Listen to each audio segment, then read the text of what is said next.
El sistema linfático es la estructura anatómica que transporta la linfa. Guarda algunas similitudes con el aparato circulatorio, pero el líquido que se transporta no es sangre, sino linfa.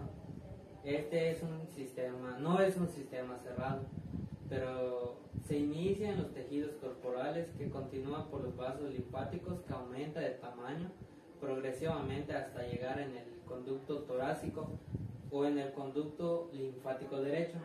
Ambos se desembocan en el sistema venoso, en el punto de unión entre la vena subclavia y la vena yugular.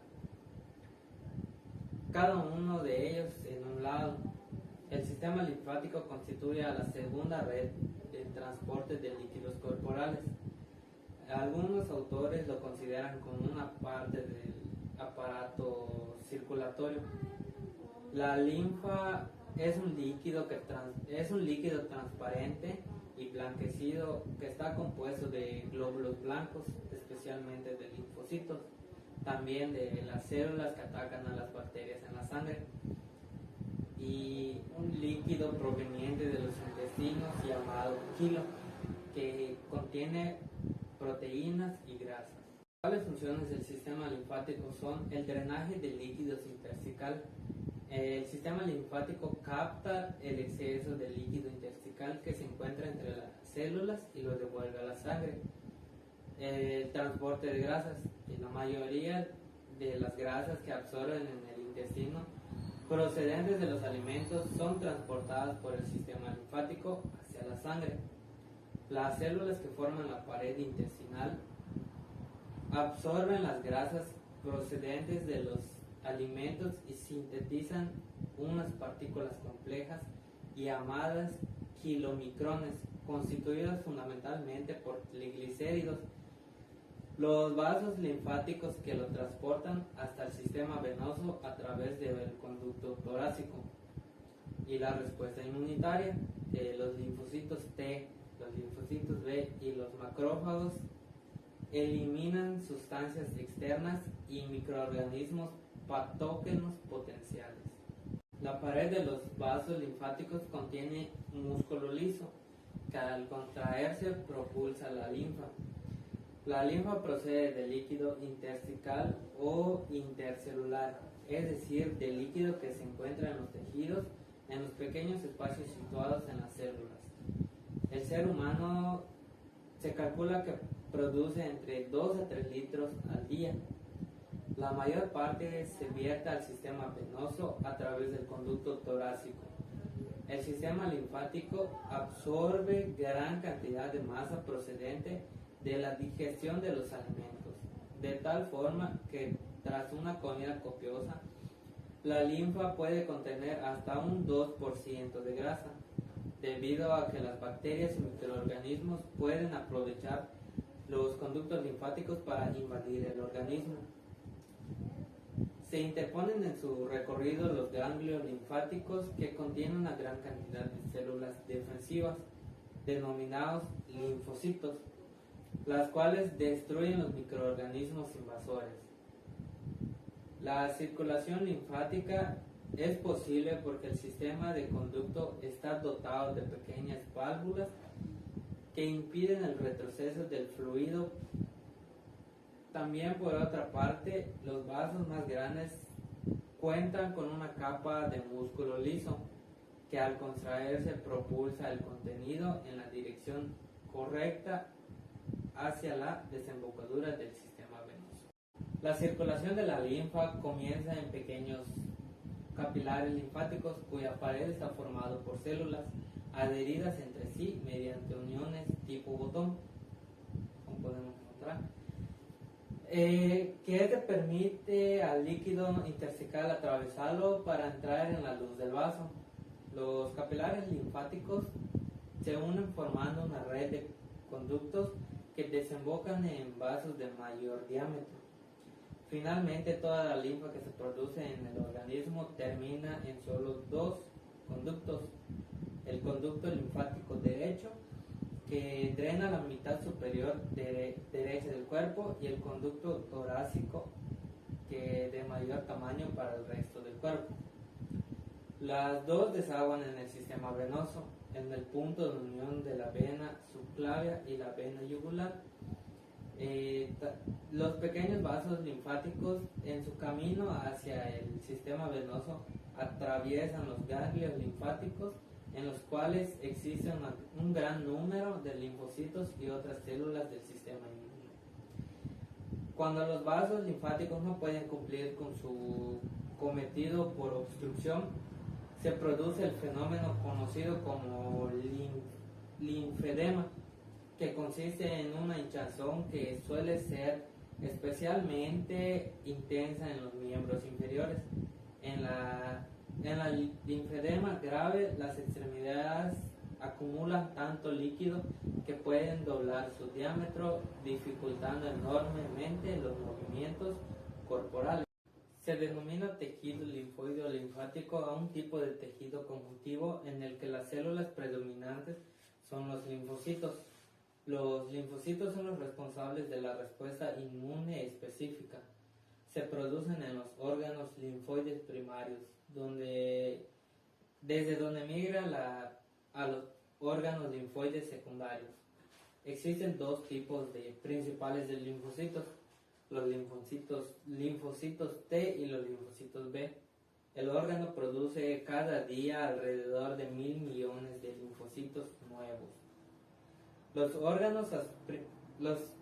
órganos linfoides primarios son la médula ósea y el timo. En ellos las células linfoides se generan y diferencian en linfocitos B maduros y los linfocitos T maduros. Los órganos linfoides secundarios son los ganglios linfáticos. El vaso y el tejido linfoide asociado a las mucosas.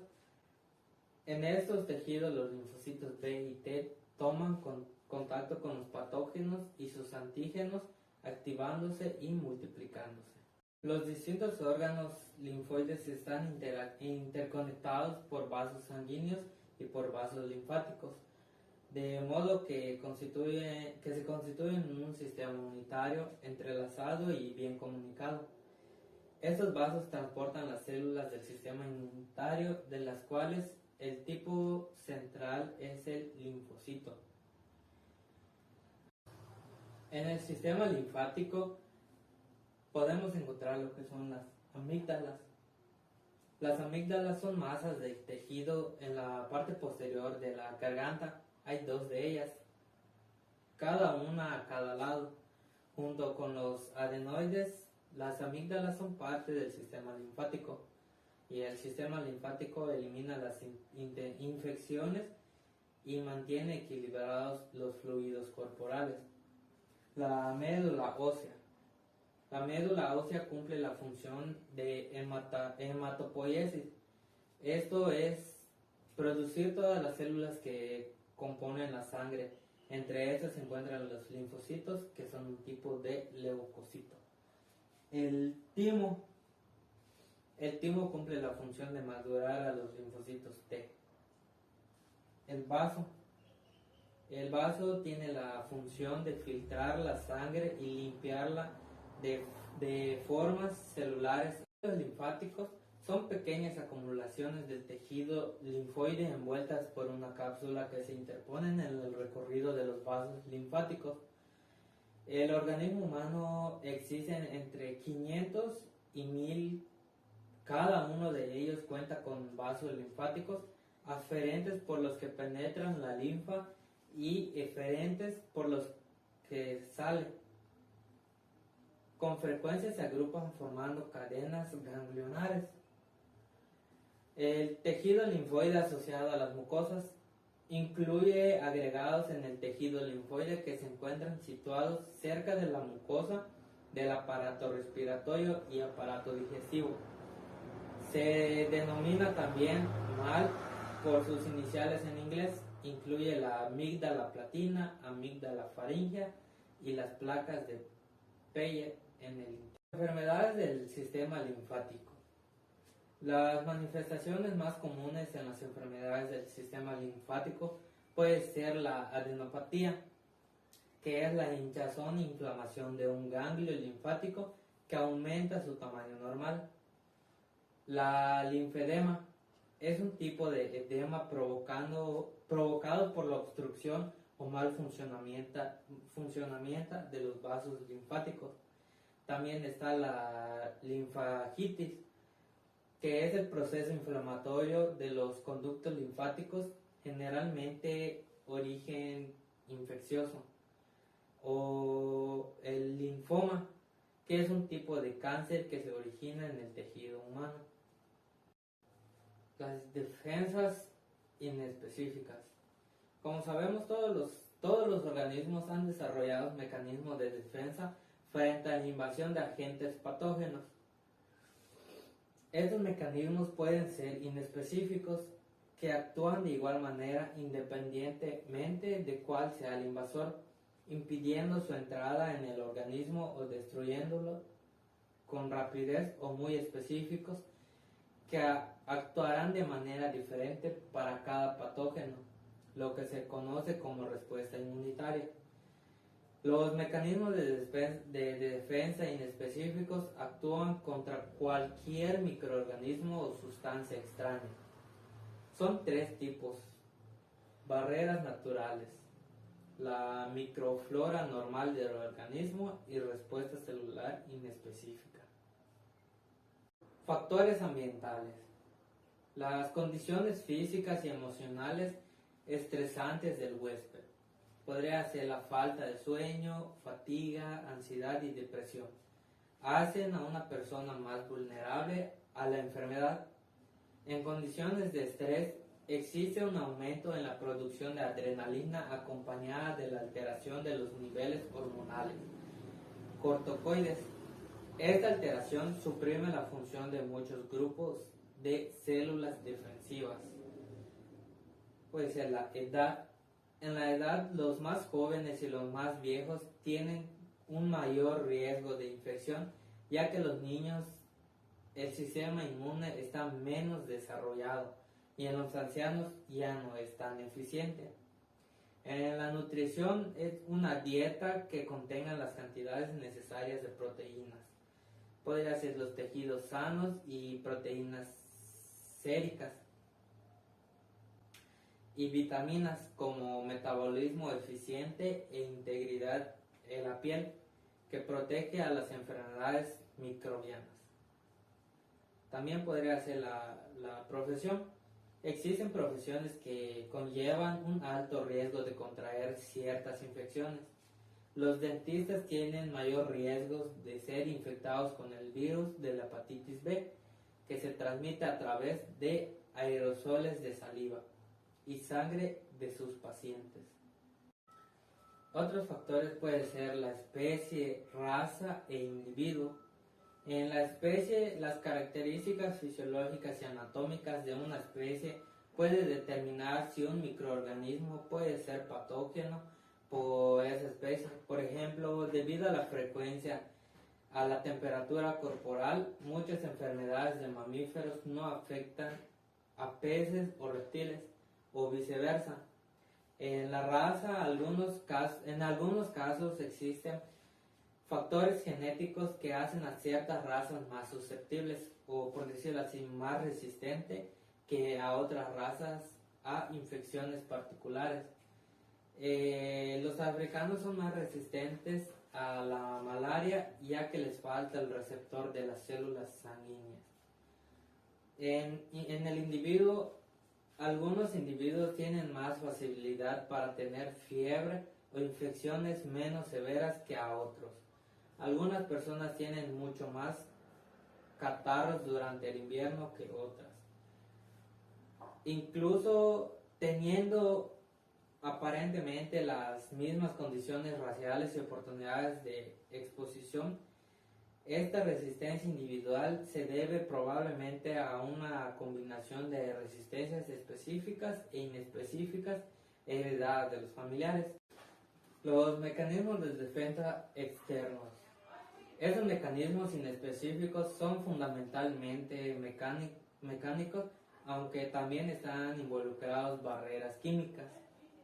Un ejemplo de eso podría ser la piel y membrana mucosa, que la piel y las membranas mucosas son una buena barrera efectiva frente a los agentes infecciosos.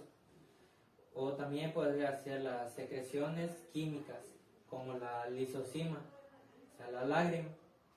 Podría ser también jugo gástrico, o también la lactoferrina, que es una proteína que se encuentra en la leche y en la mayoría de las secreciones que bañan las mucosas humanas, así como en los fagocitos. En la sangre se encuentra la transferrina.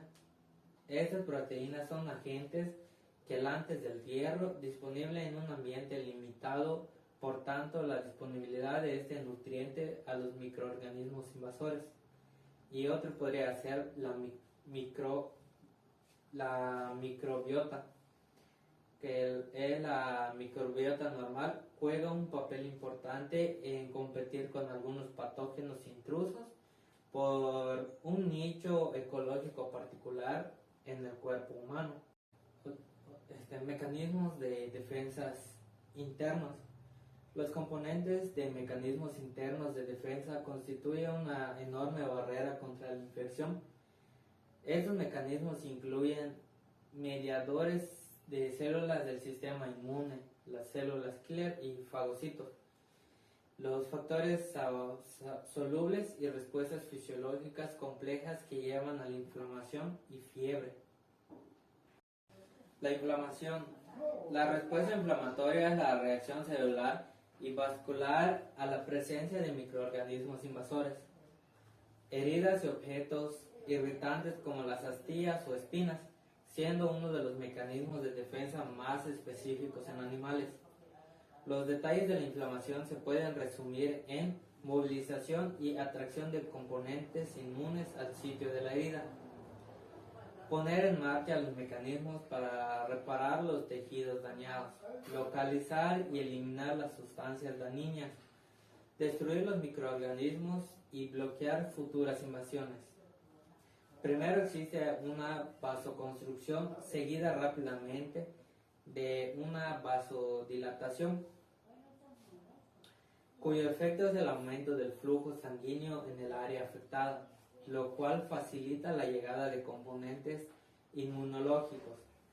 Este aumento de flujo sanguíneo también causa enrojecimiento y calentamiento como resultado de las sustancias vasoactivas. Las células endoteliales que rodean a los capilares se contraen y forman agujeros a través de los cuales sale el exudado que se acumula en los tejidos, causando hinchazón local y dureza. Reacción que se denomina edema. Si el edema contiene glóbulos blancos, se llama